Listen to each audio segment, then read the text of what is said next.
Hello everyone, my name is Austin from Marin Acura, and today I'll be showing you guys a tutorial on how to access all your video camera angles on your 2017 Land Rover Discovery. So in order to access this feature, we must first go to the center console.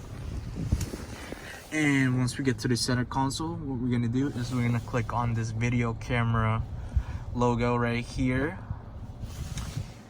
And basically what this mode does is, for example, if you're parking in a really tight space or parking in general and you need a little bit of an assistance so you don't scratch your car, this is the mode for you. So what it's gonna do is you have three different angles. One is the 360 view, which is super cool.